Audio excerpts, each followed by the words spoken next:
I think we're in a correction. I don't think this is like the beginning of a bear market, but I think there's always, the market always kind of gives you a couple warning signs. And we've had a couple of days over the last like month or so where like a bad Friday, a bad Tuesday, like some days were just like worse than normal. And it starts to go in my mind like, oh, is this one of those warning shots, or is this just like a random day because of bad news that's going to go away over the long term? Happy Thursday, everybody, and welcome in to a very special live stream here direct to X. And of course, this will be later available on YouTube with the one, the only, and she's been on beforehand, Steph Guild from Robinhood. You're the Chief Investment Officer at Robinhood, really leading the charge for retail investor investing. And what a day for us to do this live stream as this market just continues to confound retail investors.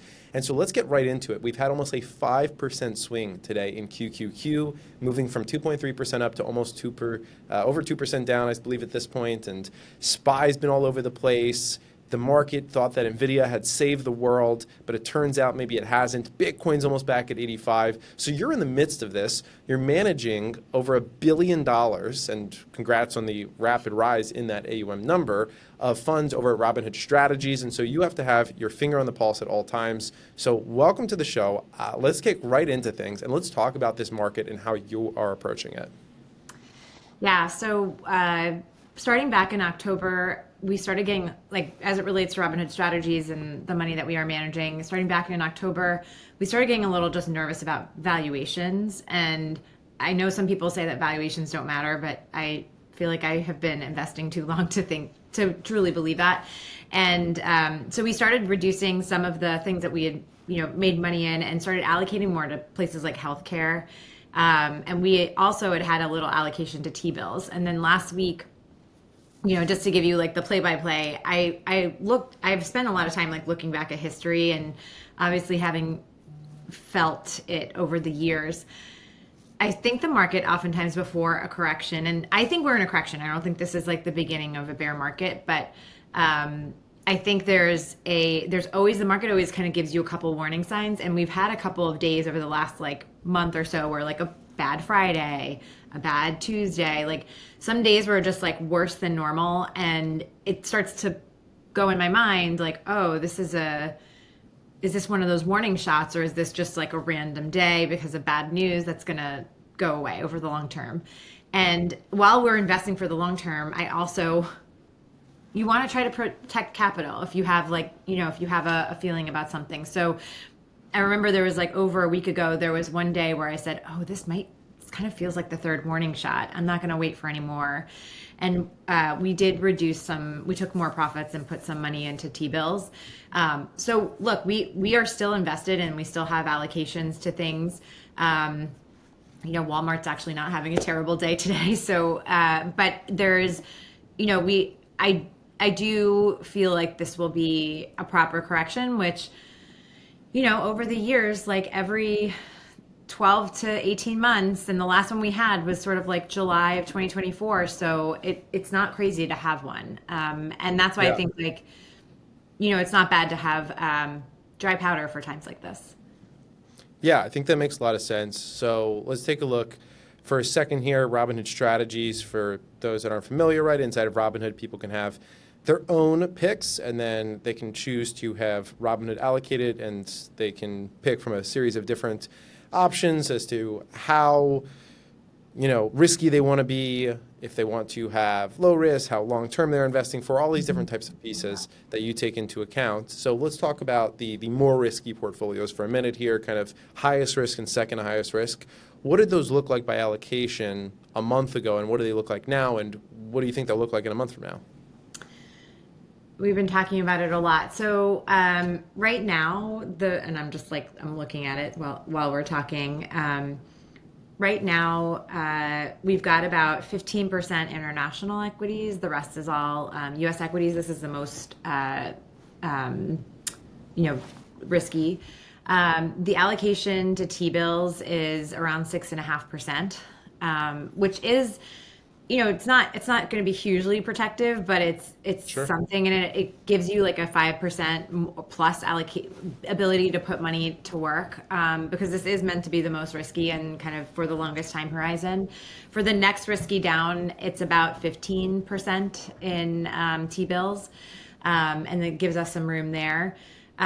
In terms of the allocations that we do have in the US, some of the thematic bets that we've kept on has been, despite the pullback that we started to see coming, we have an allocation to more defense, like mid-cap-ish, like defense, industrial, tech kind of names. We have an allocation to rare earth metals because we think the demand will be there over the long term. We do Right. have some big tech, but we took some of it down last week, and we're underweight some of the biggest names, but we do have some allocation. And then we have a growing allocate. We had a growing allocation to healthcare, and whereas we didn't really have much of it earlier in the year. And then, we're starting to think about where to put the money to work as the slide continues. Earlier this morning, I was like, oh no, did I miss the slide? I didn't quite understand why the market was so bowled up on the Nvidia earnings, to be honest. So let's talk about Nvidia for a second here, because the report, I think from outside looking, pretty great numbers, right, for the company. They're continuing to make a lot of money and Yeah. strong, demand, right, some would say, but not everyone was too hyped on it. I don't know if you caught the Michael Burry tweets that he put out. He was not in fan of it. And it sounds like you think that there were some underlying numbers there that people should be more aware of. I think a couple things to me. One is that the results were better than estimates, but they weren't not like last year where they used to just really crush earnings. And I saw people saying, oh, they crushed earnings. And I'm like, this doesn't look like a crushing to me. It just, they beat earnings. There was a revenue number that was better. But there was something, if you dig a little deeper in the details, there was some extension of inventory, and it started to get there started to be some questions when you dig in the details about, are they extending credit to their buyers? Are they really actually making money? How long is it taking for them to collect the actual revenue from the huge amount of demand they say they have? And obviously what that does is feed that circular meme that's out there in the AI world, which is like, I lend you money, then you use it to buy my stuff, and then all that sort of. So I think it kind of started questioning that, and then there was also a little bit of growing revenue in electric vehicles and the auto industry, and that was also a little bit questionable. So I think there's just been a couple of pieces that have when people look through the details, that they're like, oh, maybe this concern that people are talking about isn't totally unfounded. Got it. Got it. That makes sense to me. And I think that people are going to continue to watch NVIDIA very closely. But to be honest, NVIDIA is probably not the stock to be incredibly worried about at the moment. There's a lot of companies which, when you talk valuation, have really rode these valuations up because they're not making a ton of money or aren't super profitable, but they've been driven, whether it's because of AI and other pieces. So the golden question is, are we in a bubble, right? And you talked about valuation. So how do you think about this, and how do you think about where you want to allocate right now, since we don't want to ever, be out of the market entirely typically. That's never the smartest move. But there are certain areas that you might want to avoid or gravitate towards. Yeah, I think it's important. These are the moments when someone says you kind of want to roll your eyes at that. So I understand if you roll your eyes at me, but I'm the diversification is important. And I don't think the AI, I'm not sure about a bubble. I actually think the demand is absolutely there for the longer term, and AI is going to change the way we live and work and all those things. But I'm afraid that it just got ahead of itself in terms of how there's a measure that you sort of need to make when you're thinking about valuing a company, which is not just the future value and the future revenue you can have, but how long it takes to get there. And the longer time horizon, the lower the value should be today. And that, I think, is the thing that's now in question, is how long will it actually take to get the return on invested capital. So in terms of I still actually like healthcare, adding to it, and some of the names that we've been holding for a while, and look, like they've done really well. So I don't know if I would like jump in now, but names like Eli Lilly, Yep. Natera, even Johnson and Johnson have been, pretty strong, like solid names more recently. That again, they're up double digits now over the last like month. So sorry, that's my dog. There's, I think, you just want to be careful there about valuation, but I think there's a case to be made for that. And then we were just talking about it this morning. We're like, is the market down enough to start to put some of that T-bill money to work? And we haven't found a strong conviction, but there are some areas that we're looking at. Are there any spaces first in the AI world that are down enough that it starts to look interesting from a valuation perspective? So that's one question we're asking ourselves.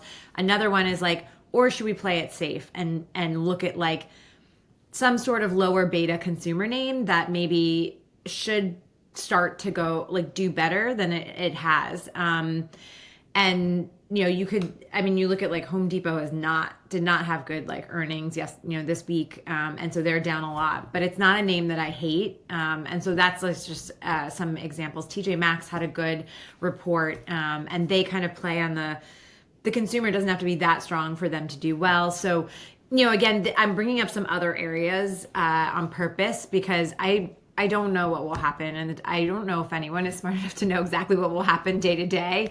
But I wouldn't I wouldn't walk away from the areas that are under pressure now. Okay, so one more question on that area, and then I want to go through a few other items here. When you're thinking about adding to these positions, obviously you're looking at valuation. Do you at all factor in the technical side of things and not getting too crazy with it, but hey, this stock 200 ASMA, right? It's been cracked. It's now 5% below it.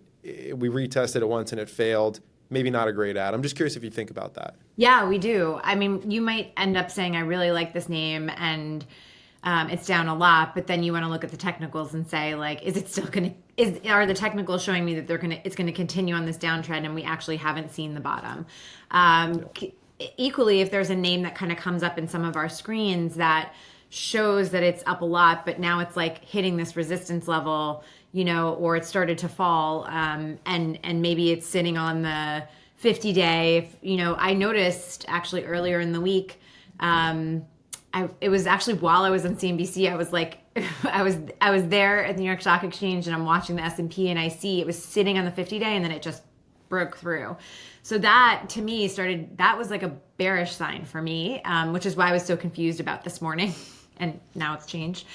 So yes, we definitely look at technicals, and I think technicals can help you decide entry points and exit points, but not necessarily tell you what to buy or what to invest in.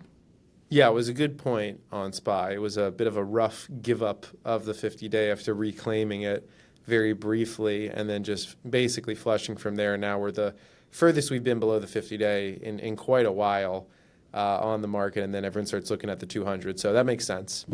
I know, and I was looking at like what's the next resistance level. So for me, I've got a couple of them. I'm curious to hear what yours are. There's not a ton of volume transparently until about the 600, 606 level.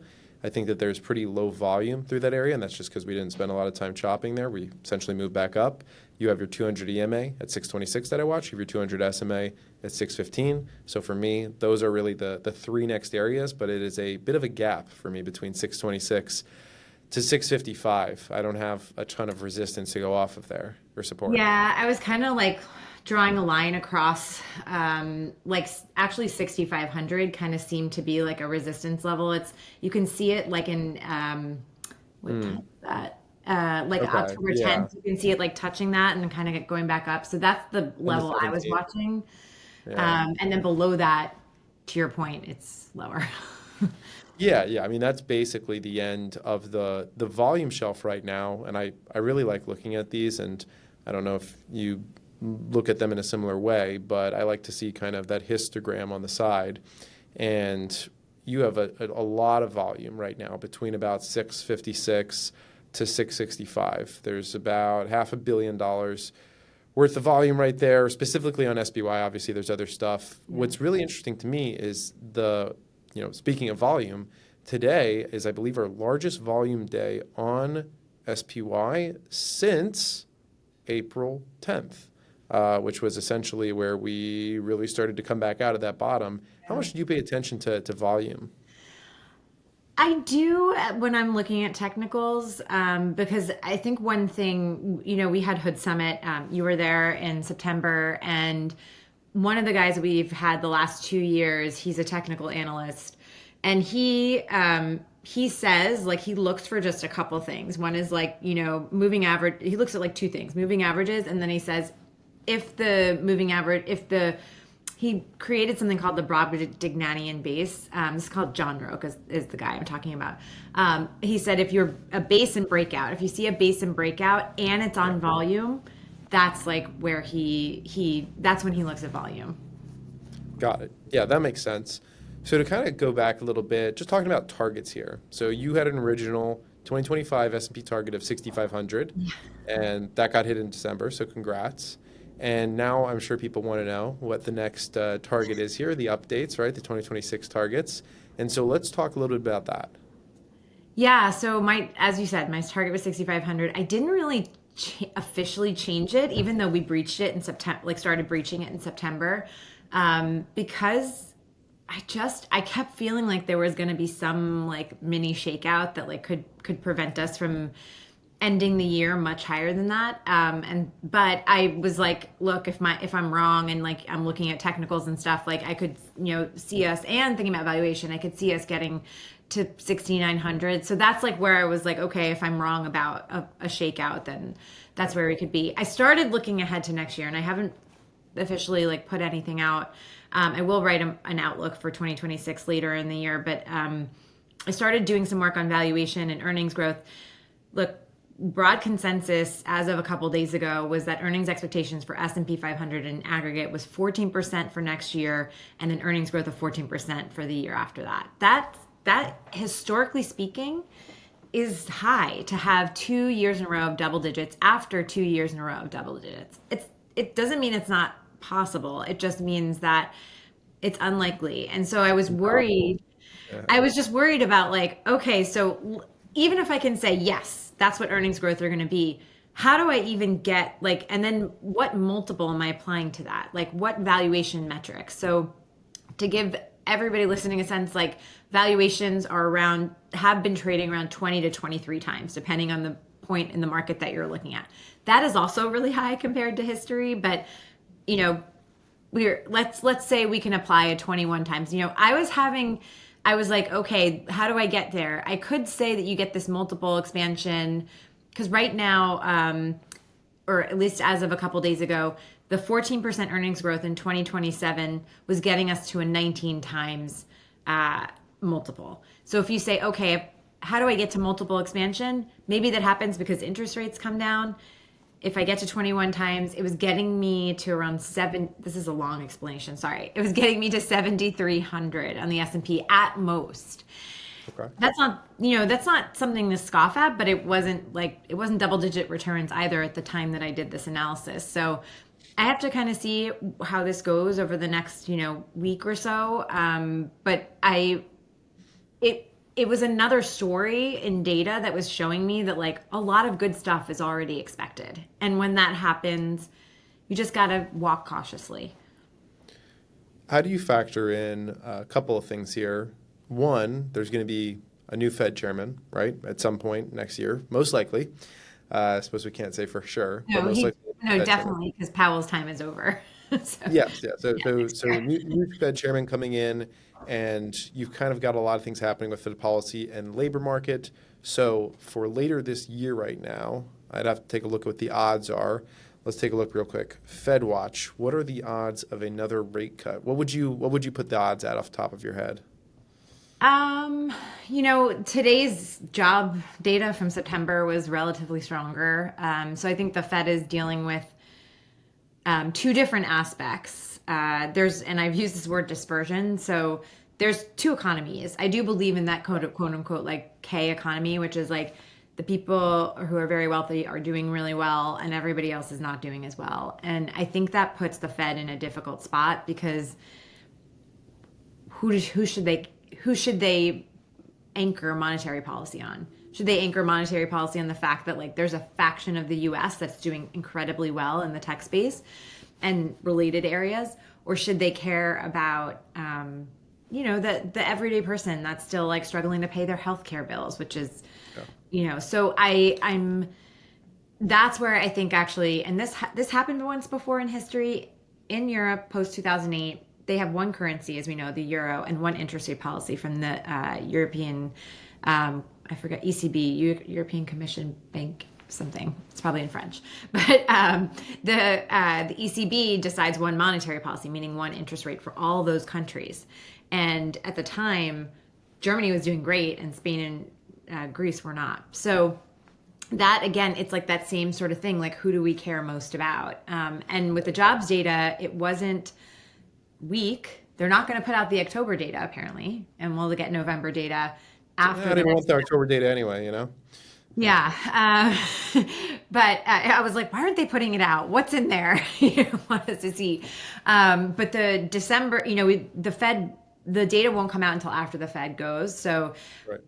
I still think we'll have 2 more cuts, but I think they're going to be measured at, the bond market is saying we're going to have 2 more cuts. Because if you look at the yield curve, it looks like this. And I don't know if that makes sense from the person looking at me, but basically the bond market is telling you that it's going to be 2 more cuts to get the curve in a shape that makes normal sense. And I'm kind of aligned with that. But I don't think we'll go much further unless we have a real recession. So per FedWatch, if you go a month ago to October 20th, it was a 98.8% chance that we were going to have another cut. And as of today, it is a 39.6% chance that there will be a 25 basis point rate cut in December 10th at the meeting, and a 60.4% chance of no change, which I think would do interesting things to the stock market if we got a no change, because people have been so predicated on this idea that we were going to have another. I actually think that's one of the underlying reasons why the market's selling off too, because the market got so short of itself that we were going to have, that cut. I do think, as I said, I think they'll cut the next, for 2 more times. If it doesn't happen in December, it might be January, and then after that. But I do the one thing that always makes me laugh is when the market is so sure of itself with those probabilities, unless the Fed has already said we're doing this. And at the last Fed meeting, they were pretty clear that they weren't sure what they were going to do, because I do think they're dealing with this dispersion within the economy. And it's still not clear yet what tariffs will do in terms of growth versus inflation. And, they put out I don't know, it was all over social media and all over X, this Fed paper. I think Nick Tiramos had posted about it on X. But I don't even know how to interpret it, because it's showing you times when tariffs went up, what impacted, employment, inflation, blah, blah, blah. But there's barely any data points in the tariffs up. And they certainly didn't happen during a global, technologically oriented economy. So I just think we don't really know. Yeah, so a couple of notes in that area, and these are ones that you had shared with me. So easing of financial conditions since that October 2022 peak, and a failing U.S. dollar since January. Done the Fed's work through Q3. There's labor market weakness, but like you said, the numbers weren't bad enough that I think that they're being driven to panic or anything along those lines at this point. So you still expect a couple more rate cuts here. The fiscal policy and industry tailwinds I want to talk about here for a second, because, and this maybe goes back to also what you were saying about everybody just loaning money for other people to then pay it back to them. But $400 billion is earmarked for aerospace and defense and related items. And it seems like if you read Trump's tweets, there's a trillion coming from Saudi Arabia or something like that. There's, hundreds of billions being committed. How much of this is real? How much should we be paying attention to this? How much does CapEx matter in the overall terms of how people should be investing? I think, well, first I would say in my, and now I'm going to date myself, almost 25-year career, I've never watched the Sunday political talk shows more Mm, than ever before, because it has it has a role. I feel like it used to yeah. be the Fed and earnings, and now it's, there's a new sheriff in President. town too, which is fiscal policy. You have to know what they're saying. You got to listen to Besant because he gives you clues about what's going to happen next. And I do think you have to. We've had an investment thesis in our portolios in Robinhood Strategies to align with fiscal policy because it does matter more. And the 100% expensing is an incentive that came out in the One Big Beautiful Bill. It's an incentivization for companies to spend in the US. And now we have those deals, quote unquote, with all those countries about spending here in the US. Some of it is going to be through loans, which over time we'll see if that's a good thing or a bad thing. But I do think it matters. And Hegseth recently had a conference with all these defense CEOs, and I think the quote was "make competitive bidding great again."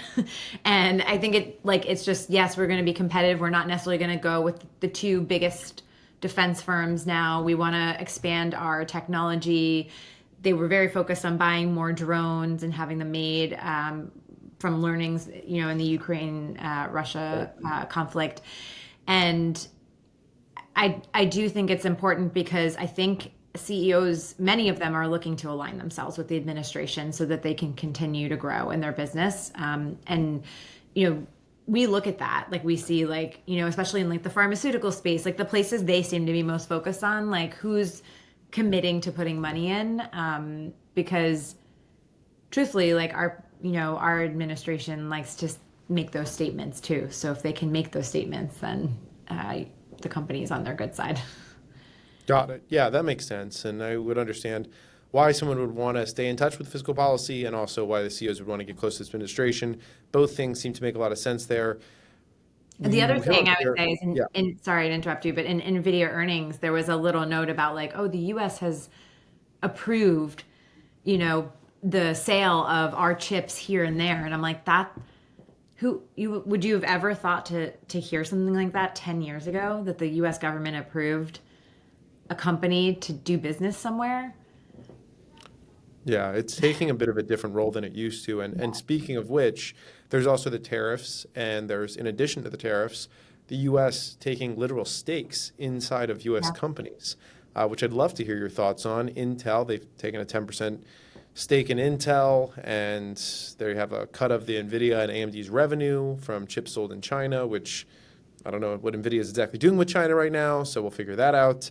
Nothing right Investment in now. materials. So it seems like the U.S. is building a bit of their own portfolio. It's kind of taking a book out of the Nancy Pelosi page. So I'm just curious how you think about that. Yeah, I mean, I think it goes along with the aligning with fiscal policy. I think I actually wrote a piece on Reuters about this. To me, it's a stealth corporate tax. So if you look at how do we get more revenue to cover our deficit? Now, I don't know. It remains to be seen if the tariff revenue will actually go to pay off the deficit, because now there's talk about stimulus checks. But if it's another way for the government to make additional money, because for a long time, we haven't thought about balancing the budget. And I know Besant talks about this a lot, where he's like, I'm here because of our deficit. I'm here to try to fix that. And so I think it could be, instead of raising corporate taxes, because that's not what generally the Republican Party is about, or raising any taxes, as we know. Yeah.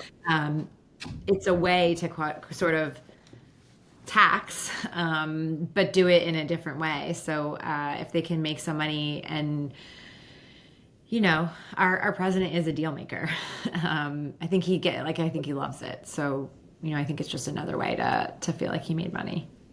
I'm glad you mentioned the stimulus checks, and I'm actually curious how you think about this from your position at Robinhood, because I imagine that when the COVID stimulus checks went out, a lot of that money went into Robinhood for people. I'm pretty sure that there were some cool stats and numbers on it. So I'm wondering, are you, obviously next year you have $1,000 for each child, right, that's being born, and they're going to figure out some type of system with that. I know Vlad's working closely with the administration on that, and now you have potentially stimulus checks coming.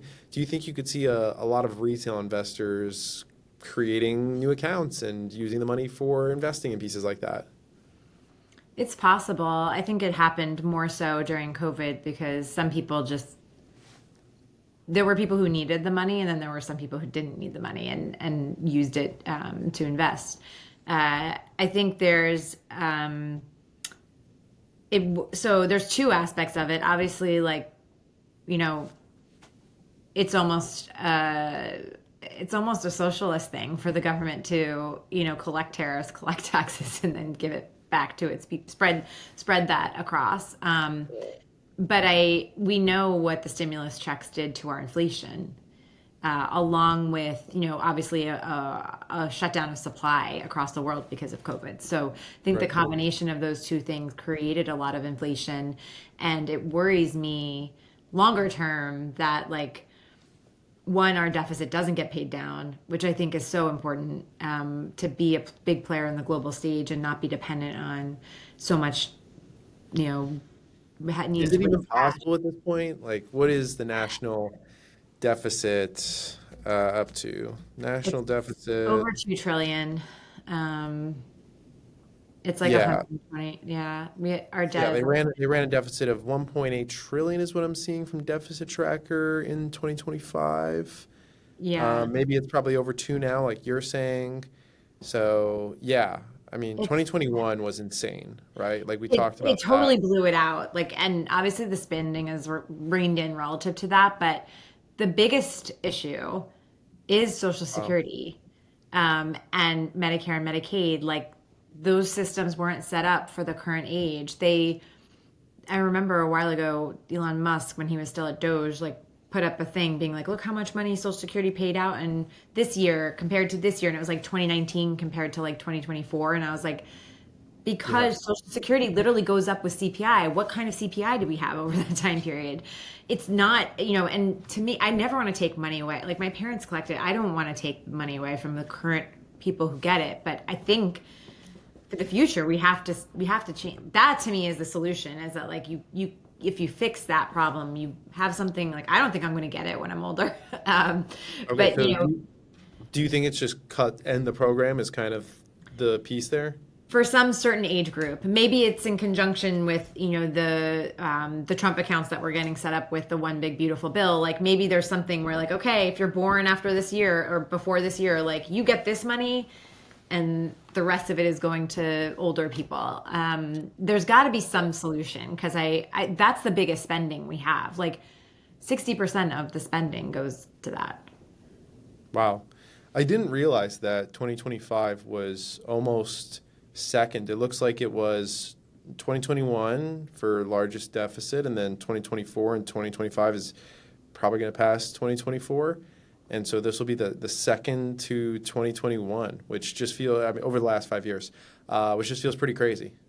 Yeah, and we got to fix it. I Yeah. just don't know. I was really you know, Besant still talks about it, but and it is possible. You got to make some tough choices, to be honest.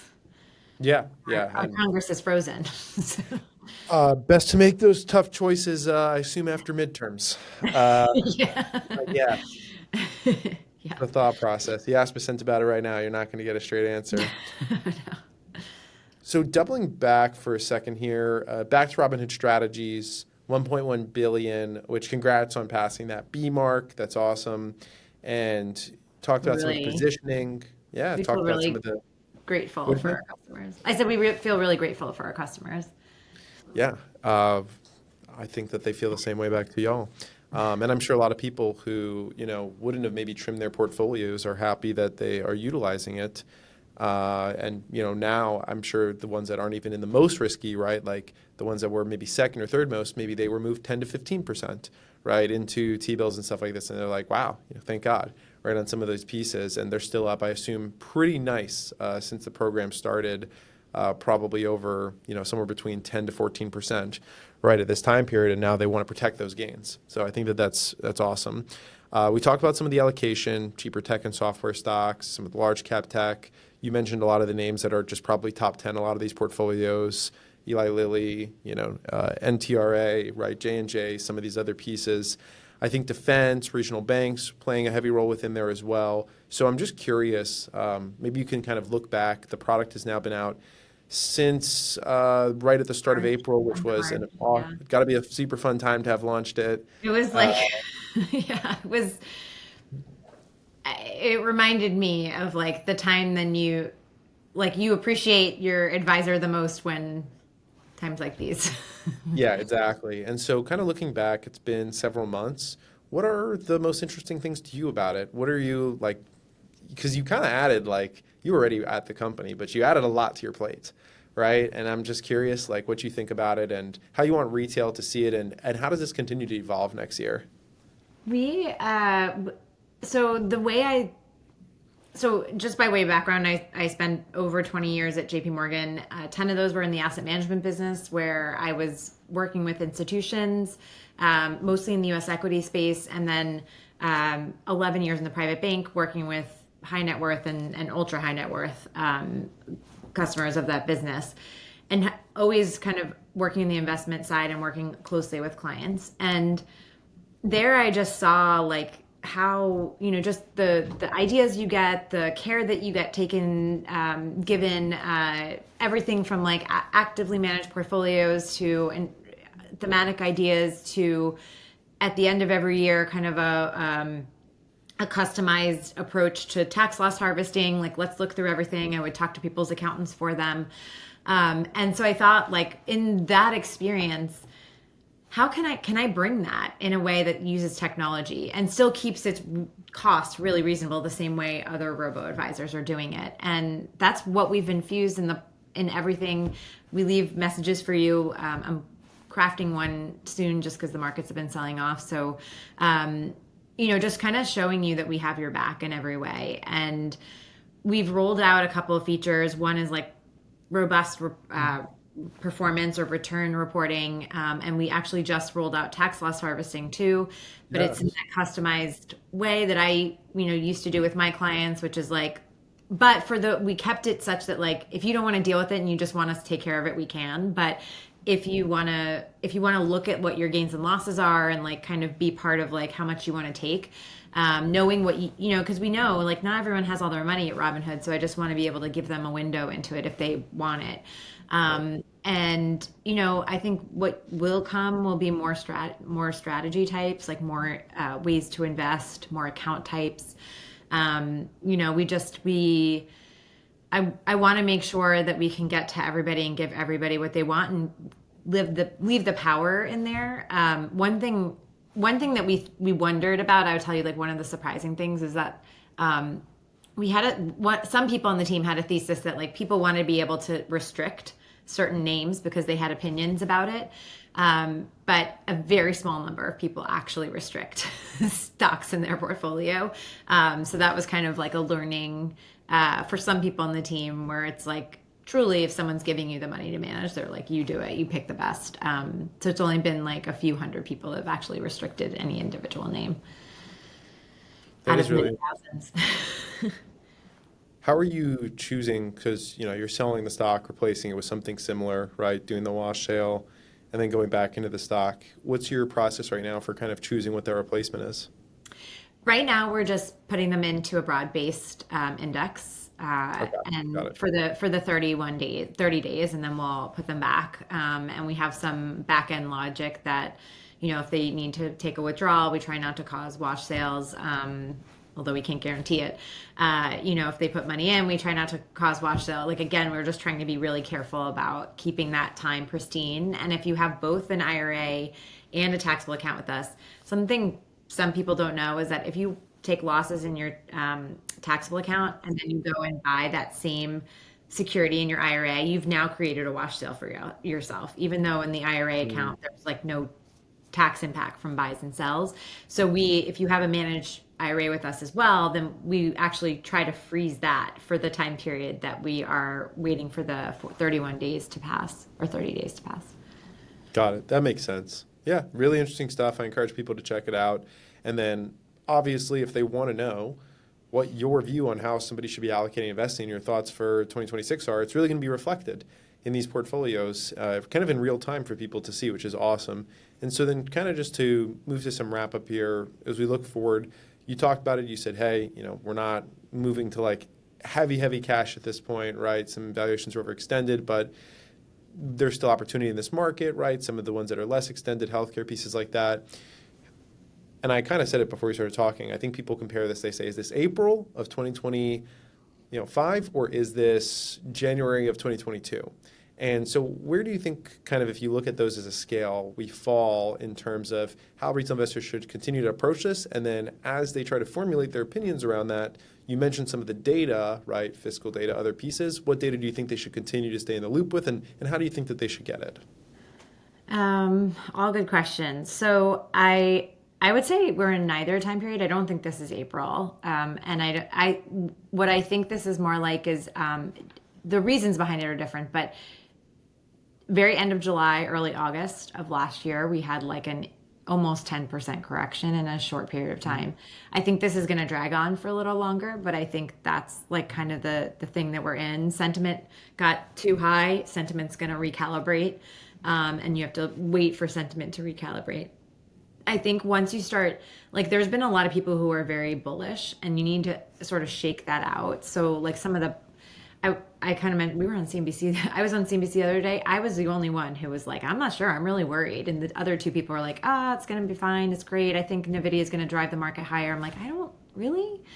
So I think you just want to hear a few more like negative voices of people who are, and not long-term negative, but I'm still long-term positive, but kind of short term, like, yeah, I'm a little more cautious right now. You hear a couple more voices like that, and I think that can start to be maybe there's something on sale, quote unquote, on sale that I've been watching. I think you definitely, some of the things I said before, you want to pay attention to what Fed odds are, and you want to pay attention to what the Fed says, not necessarily what they do, but what they say, because that often has an impact on the market. Try not to trade the volatility of Fed day. It's very hard to do it well. And then I think other things you want to look at is like the government investing, like where are they turning their attention to, and what companies are they turning their attention to versus others, because I think they definitely are. They have their favorites like anybody, and so I think that